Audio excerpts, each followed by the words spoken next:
a wild night was that in Bourne.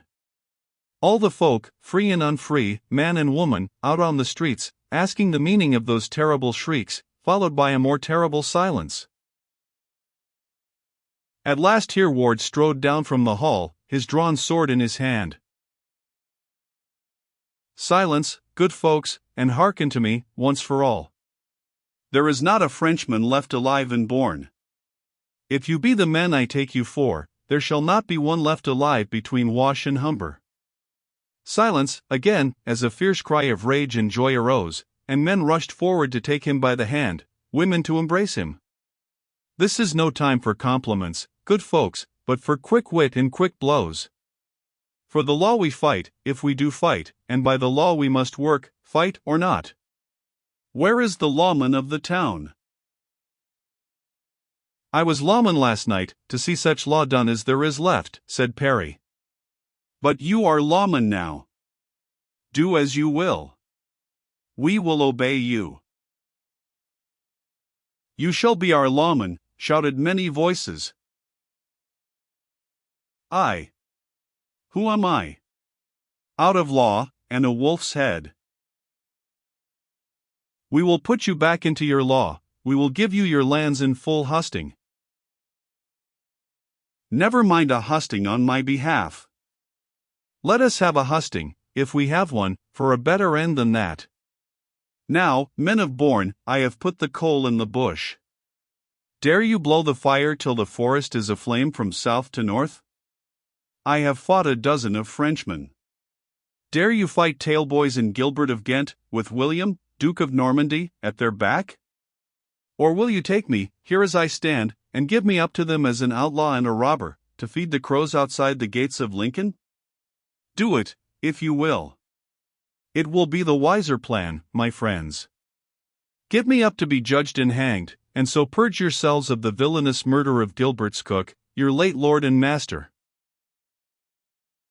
"Lord and master! We are free men," shouted the holders, or yeoman gentlemen. "We hold our lands from God and the sun." "You are our lord," shouted the sockmen, or tenants. "Who but you? We will follow, if you will lead." "Hereward is come home," cried a feeble voice behind. "Let me come to him. Let me feel him." And through the crowd, supported by two ladies, tottered the mighty form of Surturbrand, the blind Viking.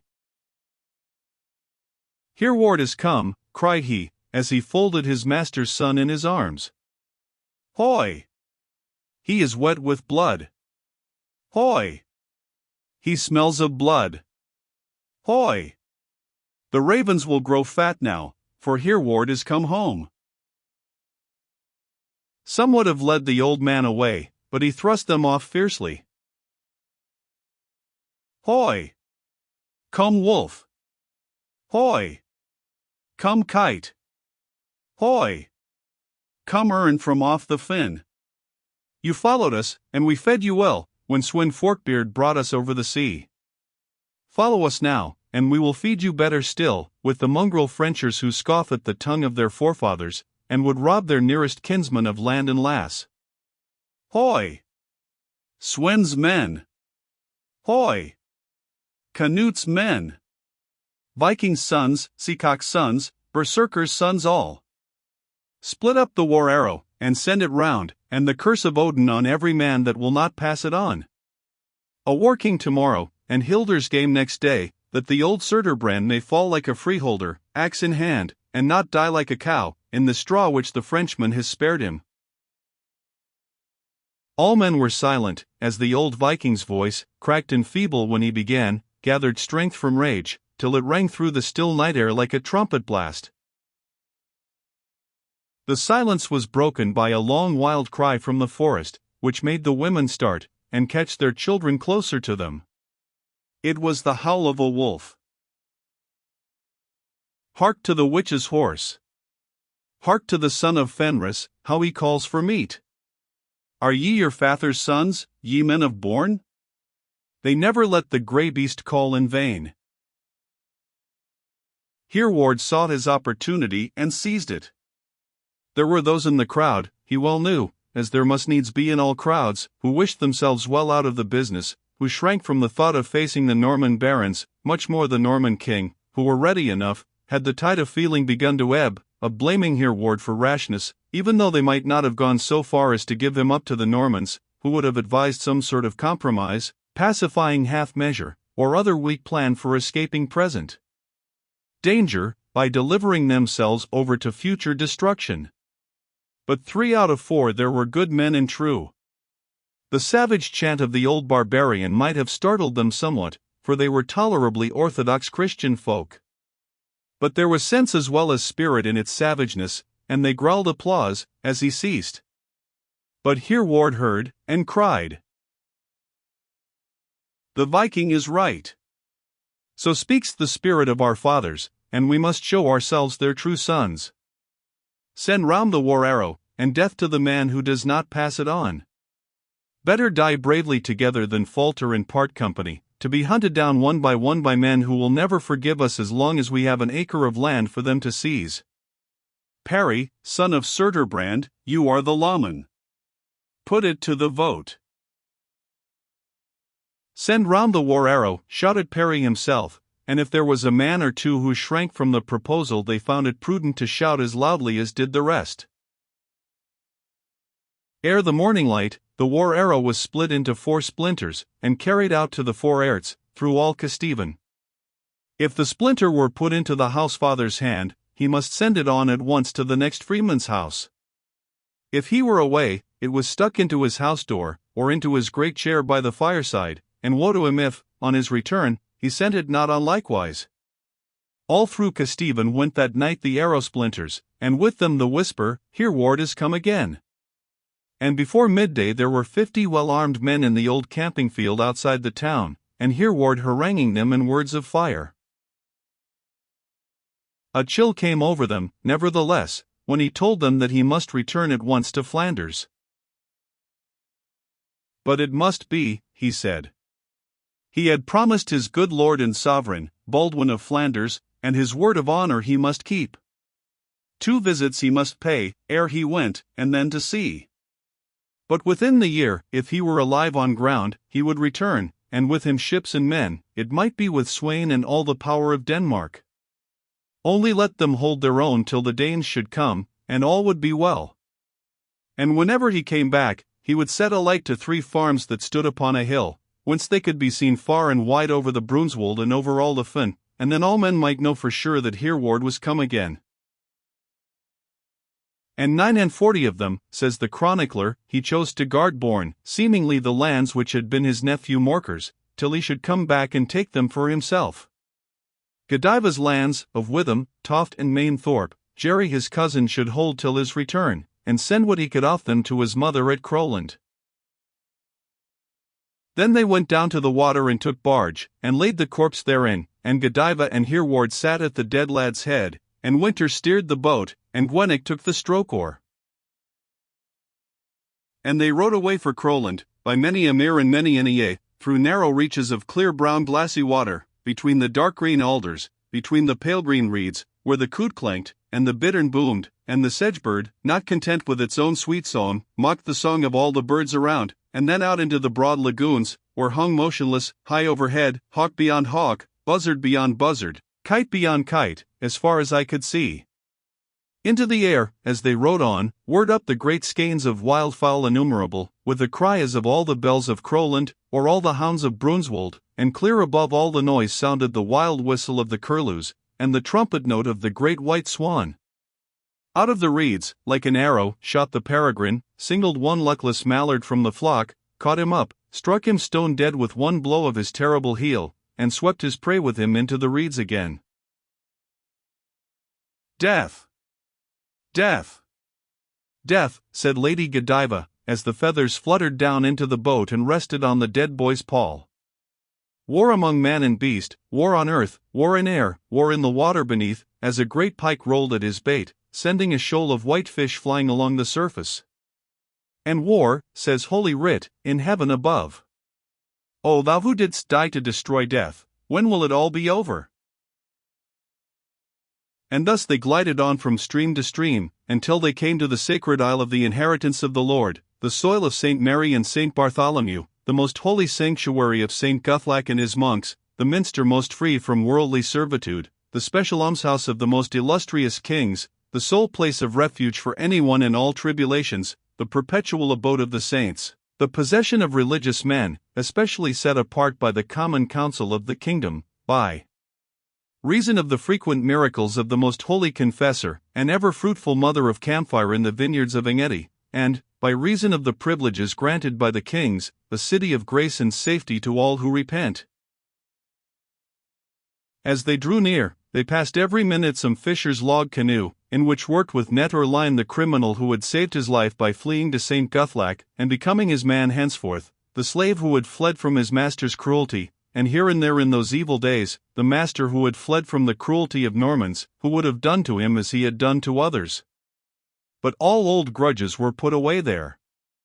They had sought the peace of St. Guthlac, and therefore they must keep his peace, and get their living from the fish of the 5 rivers, within the bounds whereof was peace, as of their own quiet streams, for the abbot and St. Guthlac were the only lords thereof, and neither summoner nor sheriff of the king, nor armed force of knight or earl, could enter there.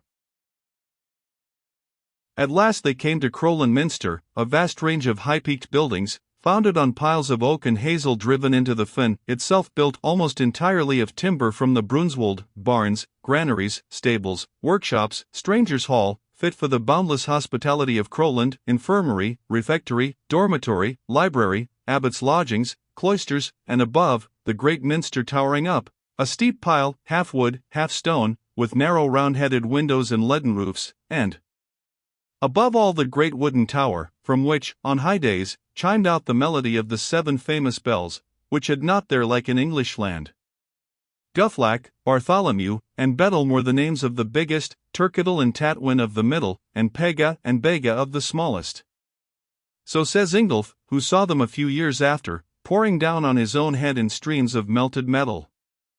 Outside the minster walls were the cottages of the courtiers, or labouring folk, and beyond them again the natural park of grass, dotted with mighty oaks and ashes, and, beyond all those, cornlands of inexhaustible fertility, broken up by the good abbey Gelric some 100 years before, from which, in times of dearth, the monks of Crowland fed the people of all the neighbouring fens. They went into the great courtyard. All men were quiet, yet all men were busy. Baking and brewing, carpentering and tailoring in the workshops, reading and writing in the cloister, praying and singing in the church, and teaching the children in the schoolhouse. Only the ancient Sempex, some near upon 150 years old, wandered where they would, or basked against a sunny wall, like autumn flies, with each a young monk to guide him, and listen to his tattle of old days. For, said the laws of Turketil the Good, nothing disagreeable about the affairs of the monastery shall be mentioned in their presence. No person shall presume in any way to offend them, but with the greatest peace and tranquillity they shall await their end. So, while the world outside raged, and fought, and conquered, and plundered, they within the holy isle kept up some sort of order, and justice, and usefulness, and love to God and man.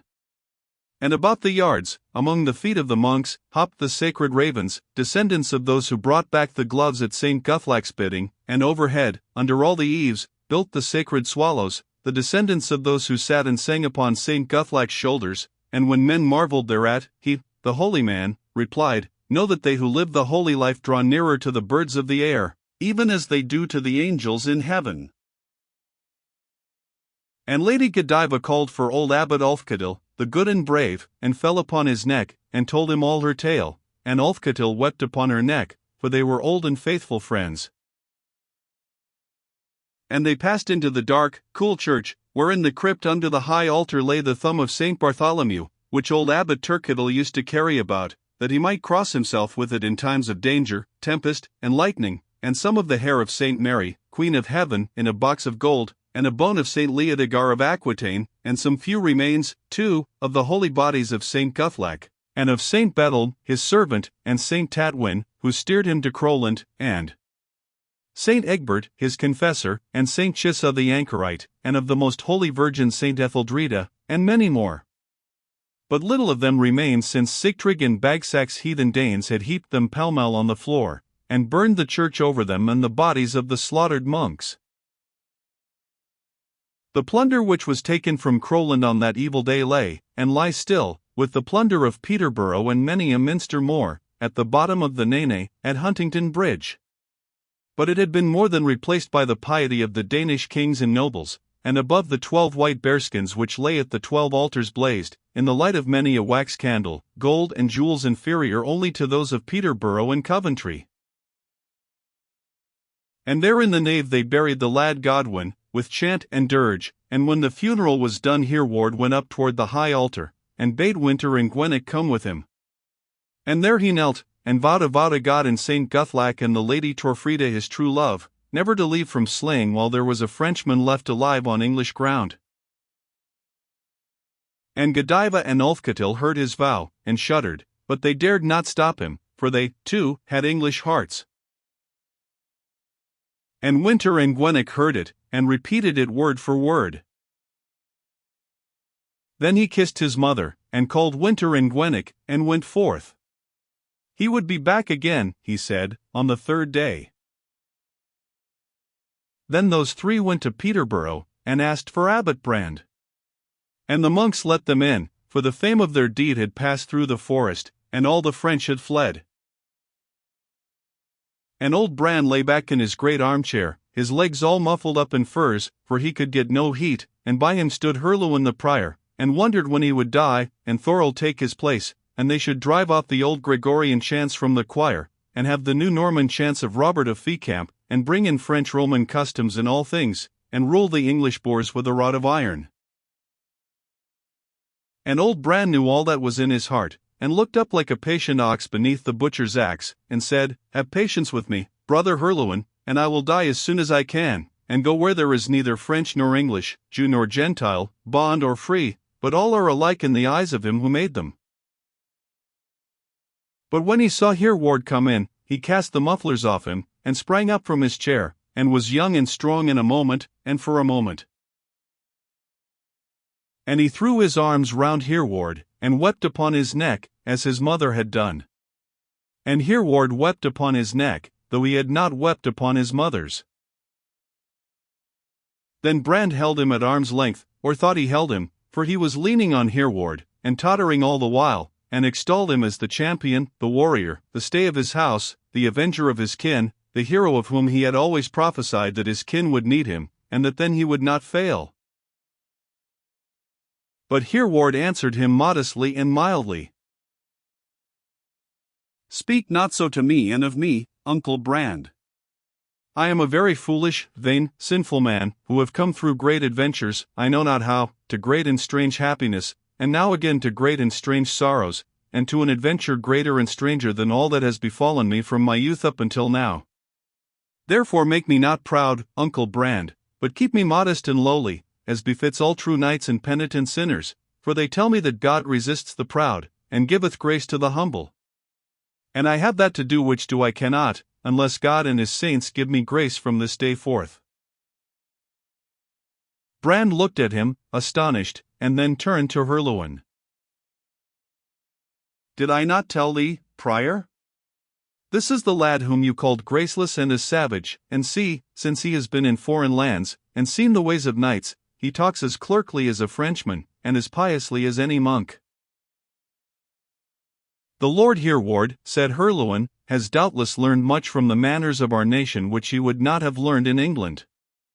I rejoice to see him return so Christian and so courtly a knight. The Lord Hereward, Prior Herluin, has learned one thing in his travels, to know somewhat of men and the hearts of men, and to deal with them as they deserve of him.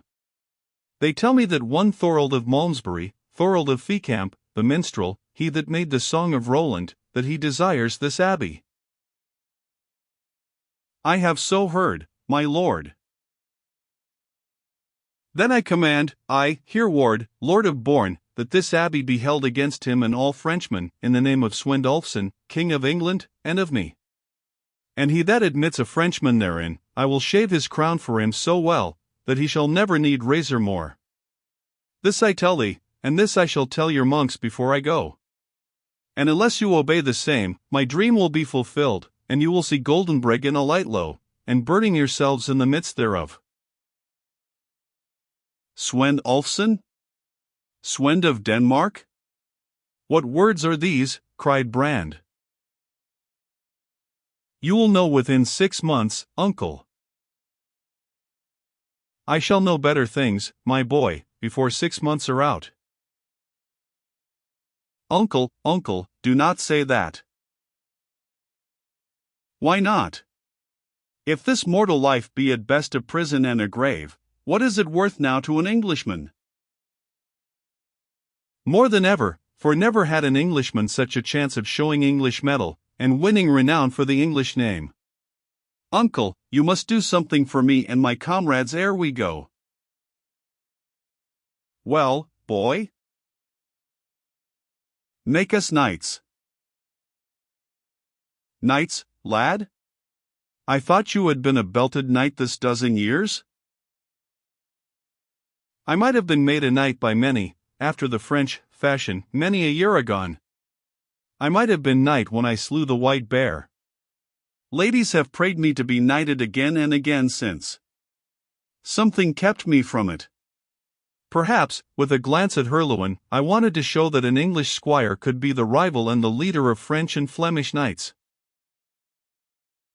And thou hast shown it, brave lad, said Brand, clapping his great hands.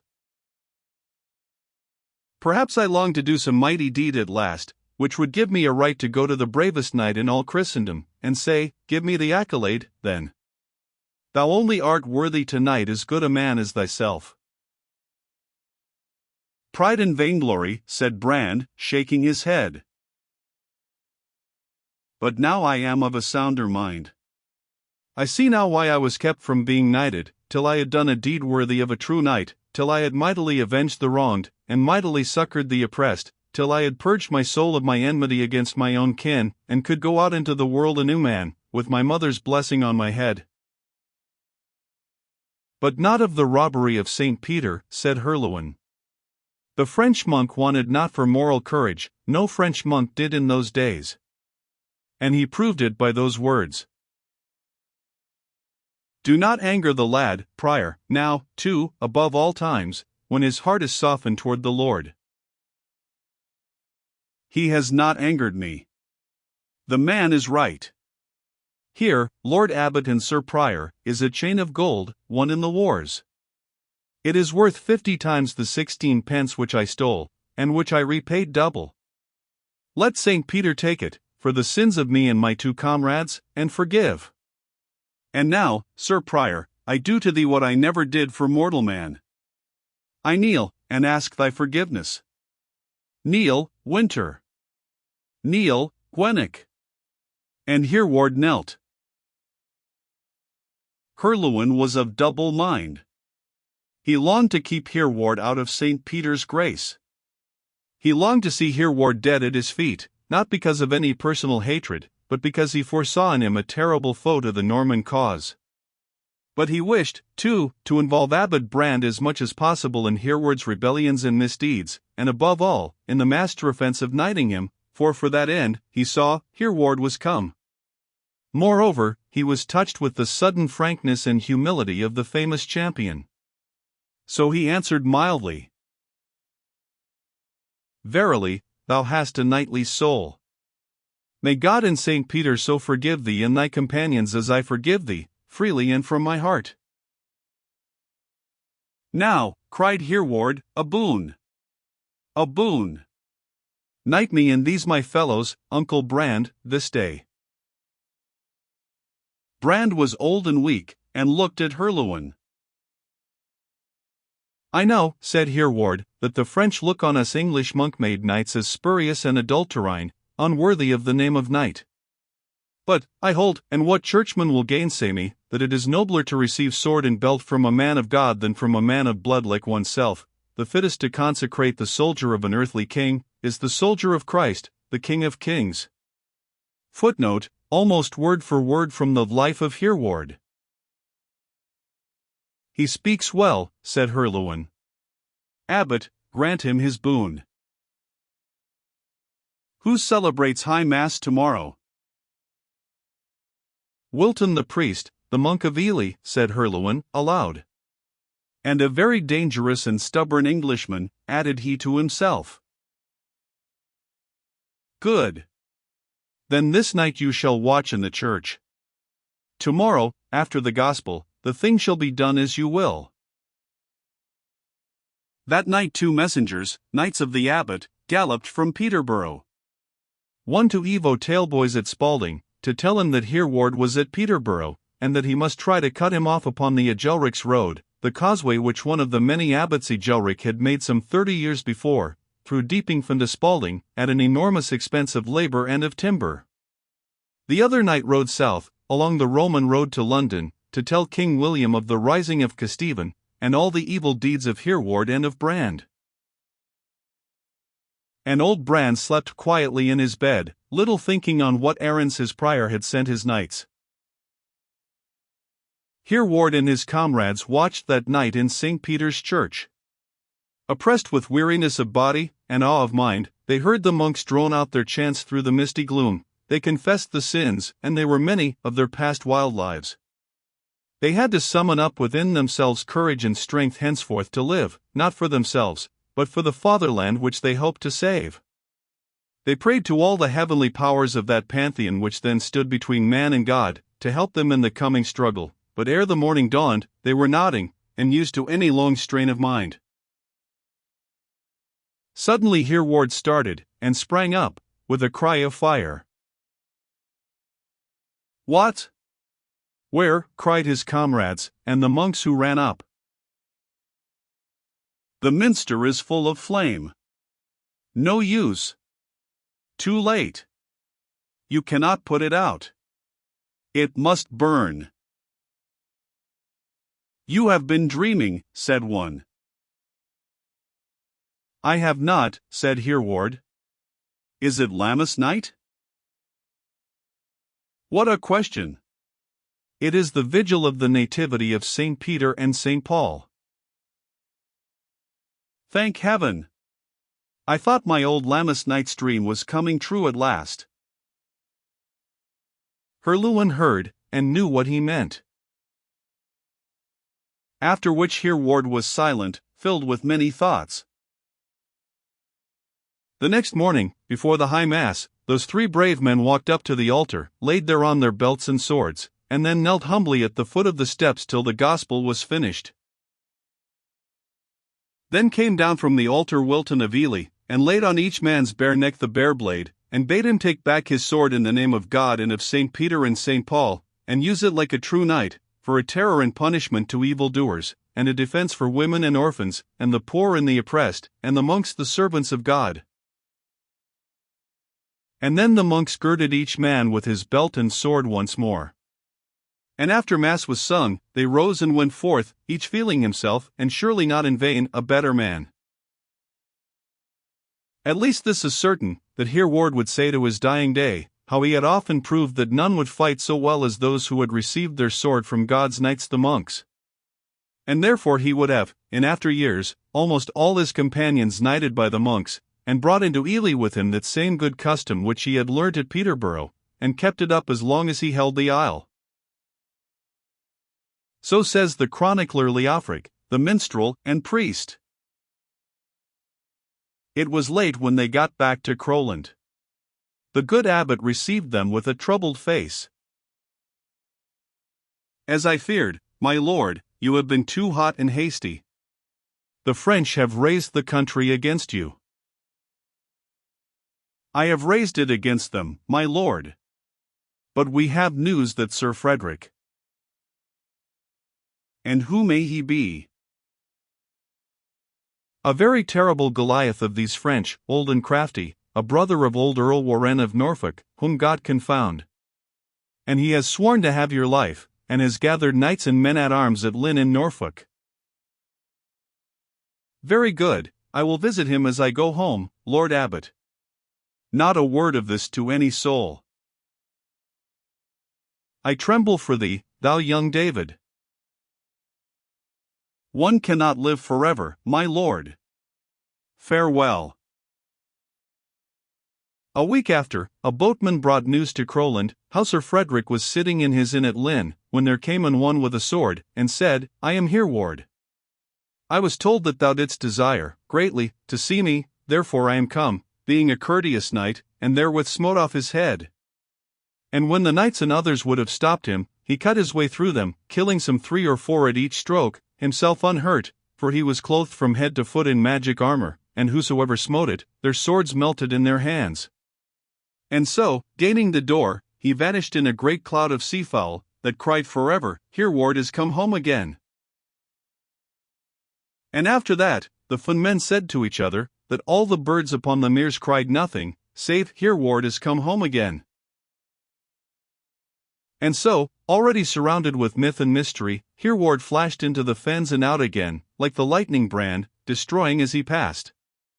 And the hearts of all the French were turned to water, and the land had peace from its tyrants for many days.